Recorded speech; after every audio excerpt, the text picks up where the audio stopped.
marami nang nanonood ng MP2 videos natin. Pero sa dami ng comments, paulit-ulit ang tanong, Kuya Ben, safe pa ba talaga ang MP2? May nag-comment pa nga, nakakatakot mag-MP2 dahil sa gobyerno. At isa pa, pahirapan daw mag-withdraw kahit pera mo. So today, real talk po tayo. Walang hype, walang takutan. Stay hanggang dulo kasi yung hidden risk number 5 na ipipresent ko mamaya, madalas di alam ng karamihan pero malaki ang epekto sa future mo. Naaalala ko si Rico, OFW sa Qatar. Gusto nang mag-MP2 pero sabi niya, Ben, baka mawala lang ang pera ko dahil sa gobyerno. Normal lang yan, lalo na kung pinaghirapan mo abroad. Pero minsan, natatakot ka lang dahil kulang ang impormasyon na alam mo. Kaya ngayon, buo at tapat nating pag-uusapan. Ano talagang MP2? Gaano ka safe? At ano ang mga risk? Bakit safe ang MP2? Government-backed security explained. Okay my friends, bago tayo matakot sa kung ano-ano, facts muna. Ang Pag-ibig Fund o HTMF ay isang government-owned and controlled corporation. Hindi ito private company na pwedeng bigla na lang magsara. Ginawa ito sa Republic Act 9679 at may sariling charter at mandato para protektahan ng ipon ng mga miyembro. Mahigit 40 years na itong tumatakbo at lahat ng galaw nila ay ino-audit ng COA taon-taon. Ibig sabihin, may transparency, may checks and balance. Kumbaga, hindi basta-basta pwedeng mawala ang pera mo nang walang record. Kung babalikan mo pa, nakalampas na ang pag-ibig sa EDSA Revolution, Asian Financial Crisis, Global Recession at COVID-19 pandemic. Buong sistema nila tested na sa gulo ng ekonomiya. Ngayon, tignan natin ang track record. Sa mga huling taon, tuloy-tuloy ang kita ng MP2 savers. 2021, 6%. 2022, 7.03%. 2023, 7.05%. At 2024, 7.10%. At based to sa official announcements, hindi ito fixed interest. Dividends ito na galing sa kita ng Pag-ibig Fund kaya natural na pabago-bago. Pero sa totoo lang, kahit pabago-bago, consistent pa rin. Walang taon na zero dividend. At kadalasan, mas mataas pa sa bangko na 0.25% hanggang 2% lang.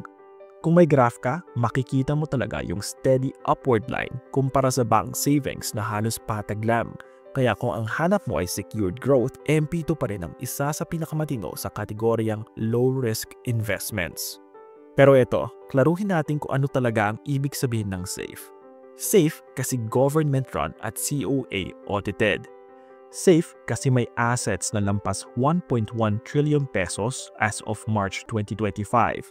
At hindi lang papel yan ha, may mga real estate collateral galing sa housing loans na patuloy ang release. Halos 30 billion pesos noong first quarter ng 2025. Pero dapat mong maalala ito, hindi guarantee ng dividends. Taon-taon silang dinideclare based sa kita ng Pag-ibig. Ibig sabihin, kung malakas ang performance, malaki ang dividend. Kung mahina sa taon na yon, bababa ng konti. At syempre, hindi ito bank deposit na insured ng PDIC, kaya may konting risk pa rin. Pero ang kapalit naman nito ay mas mataas ang potential return kumpara sa ordinary savings. Kaya kung tatanungin mo ako, oo, relatively safe ang MP2. Pero safe, hindi ibig sabihin zero risk. Ang tamang term, stable but smart to diversify. Yan ang real talk. Ang totoong mga risk sa MP2. Okay my friends? Time for honest talk. Walang investment na perfect, kahit MP2 pa yan. Kaya pag-usapan natin yung 5 totoong risk na dapat alam mo bago ka magsimula. Risk number 1, inflation. Kung kumikita ang MP2 mo ng 6 to 7% per year, pero ang inflation sa Pilipinas ay nasa 3 to 4%, ibig sabihin ang real gain mo ay nasa 3 to 4% lang. Oo, lumalago ang pera mo, pero hindi ka yayaman overnight. Ang MP2 ay pang steady growth, hindi pang get rich quick. Para itong pag-iipon ng saging na niluluto pa. Mabagal pero siguradong luto kapag hinintay mo. Risk number 2, lock-in period. Ang MP2 ay may 5-year term simula sa unang hulog mo. So kung naghulog ka ngayong 2025, 2030 mo pa siya pwedeng kunin. Pwede ka mag-withdraw earlier kung may valid reason tulad ng retirement, permanent departure sa bansa, disability or similar big emergencies. Pero kung gusto mo lang gamitin pang bakasyon, sorry, pero may penalty at maraming paperwork. Kaya tandaan, kung hindi mo kaya i-park yung pera mo ng 5 taon, baka hindi pa ito ang tamang investment para sa'yo.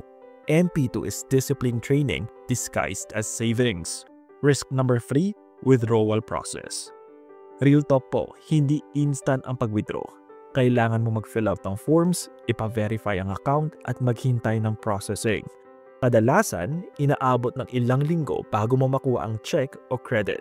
At kung OFW ka, medyo mas challenging. Kailangan mo ng special power of attorney para sa representative mo sa Pilipinas, plus IDs at signed forms.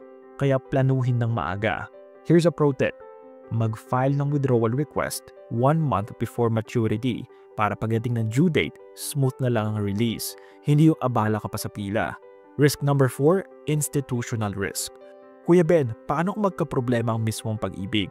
Valid question yan, lalo na kung government ang may hawak ng pera mo. Pero ito ang facts na magbibigay ng konting peace of mind.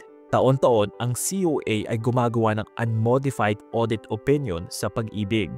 Ibig sabihin, maayos ang books nila.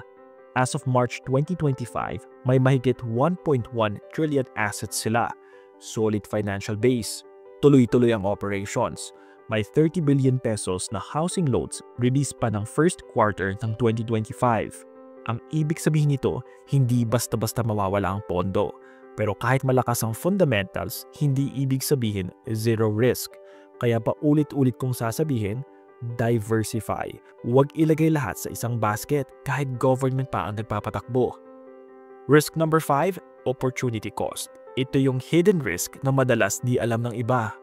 Pag nag-lock-in ka ng 100,000 pesos sa MP2 for 5 years at 7%, kikita ka ng roughly 40,000 pesos. Okay na yon, safe at steady.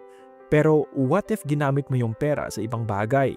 Halimbawa, nag-enroll ka sa training o certification para tumaas ang sweldo mo.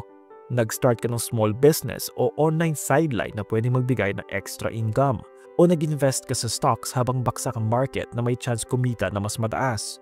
Ang point ko dito, kapag naka-lock-in ang pera mo, hindi mo magagamit sa ibang opportunities. Hindi ko sinasabing huwag mag-MP2. Ang sinasabi ko, alam mo dapat ang trade-offs. Kaya ulit-ulit natin itong maririnig dito sa Quest to Success PH. Diversify para hindi maipit. Yan ang real talk, hindi para takutin ka, kundi para handa ka. Kasi ang totoong investor, hindi lang marunong kumita, marunong ding umintindi ng risk. Paano i-handle ang risk sa MP2? Here's the smart strategies para hindi ka malugi. Ngayon na alam na natin ang mga risk, syempre kailangan din natin pag-usapan kung paano sila i-handle. Kasi sabi nga nila, ang takot ay nawawala kapag alam mo ang plano. Kaya eto, mga smart strategies para ligtas at kumikita ang pera mo. Strategy number 1, diversify. Huwag mo ilagay lahat ng itlog sa isang basket. Kung may 100k ka, pwedeng ganito. 30 to 40% sa MP2 para steady growth. 20 to 30% sa emergency fund para mabilis ma-access kung kailangan. 20 to 30% sa index funds o stocks para may long-term growth. At 10 to 20% sa iba pang investments o side hustle. Ganito dapat para kahit mahina ang isa, may pangbawi. Ito ang sikreto ng mga tahimik pero matatalinong investor. Balance, hindi bara-bara. Strategy number 2, emergency fund muna. Bago ka pa maghulog sa MP2, siguraduhin mong may 3 hanggang 6 na buwan kang gastos na nakatabi sa bank account o digital bank. Yan ang pang-restback mo kapag nagka-emergency. Kung OFW ka, mas magandang gawin na may isang emergency funds abroad at isa para sa Pilipinas. Para kung may mangyari, hindi mo kailangang i-break ang MP2 mo. Remember, ang emergency fund ang unan mo, ang MP2 ang kama mo. Parehong kailangan para komportabling madulog. Strategy number 3, staggered maturity. Imbis na isang baksakan ng 250k, hatiin mo kada taon ng tig 50k sa bawat MP2 account. Halimbawa, for 2025, magmamature to ng 2030. Ang 2026, magmamature ng 2031. 2027, magmamature ng 2032. 2028, magmamature ng 2033. At 2029, magmamature ng 2034. Pagdating ng 2030, taon-taon na magmamature na MP2 account na may dividends pa. Parang ginawang ladder na bawat taon-taon may aakyat na pera pabalik sa'yo. Yan ang tinatawag na MP2 laddering strategy. Steady, smart, at flexible. Strategy number 4, alagaan ng documents at maturity dates. Isa sa pinaka-overlooked pero sobrang mahalaga, maturity tracking. Pag dumating ng maturity mo at hindi mo agad withdraw, titigil ang MP2 dividends. Kapag umabot na sa maturity at hindi mo pa withdraw for the next 2 years, Pag-ibig regular savings rate na lang ang kikitain mo. Pag lumagpas pa doon, magiging accounts payable na lang. Tulog na ang pera mo na dapat sana kumikita pa. Kaya markahan mo na sa calendar. Set mo sa phone at siguraduhin kumpleto ang IDs, receipts at SPA, lalo na kung OFW ka. Mas maaga kang mag-aasikaso, mas mabilis ang release at mas iwas stress. Here's the final verdict. Safe ba talaga ang MP2? Alright mga kaibigan, ito na yung tanong ng lahat na gustong masagot. Safe ba talaga ang MP2? Kung long-term ka mag-isip at may disiplina sa pag-iipon, oo, relatively low risk ito kumpara sa ibang investments. Government-owned siya under Republic Act 9679, kaya government-owned and controlled corporation na may sariling charter at may COA audit taon-taon. Consistent ang annual dividends, malaki ang asset base, lampas 1.1 trillion pesos as of 2025 at may matinong track record kahit ilang crisis na ang dumaan. Pero ito ang totoo, hindi ito bank deposit, hindi ito insured ng PDIC. Ang dividends ay pwedeng tumaas o bumaba depende sa kita ng pag-ibig at may 5-year lock-in period. Kaya kung inaasahan mong kikita ka agad next month, hindi ito para sa'yo. Pinakabagay ang MP2 sa mga ganito. OFWs na may steady income at gustong palaguin ang pera nila ng secure. Mga Pinoy na may emergency fund na at kaya maghintay ng at least 5 years. Mga risk-averse na gustong tahimik pero stable na growth. Pero hindi ito ideal para sa mga kailangan ng pera sa loob ng 2 taon. Walang emergency fund at baka ma-forced withdraw agad. Naghahanap ng instant gain o pang crypto level na returns. Ang MP2 ay hindi magic. Pero para sa mga Pinoy na consistent, may plano at marunong maghintay. Ito ang isa sa pinaka-safe at pinaka-practical na investment options na meron tayo ngayon. Kaya kung gusto mong tumubo ang pera mo na may peace of mind, MP2 is a solid step in the right direction. So ikaw, nag-MP2 ka na ba o plano mo pa lang?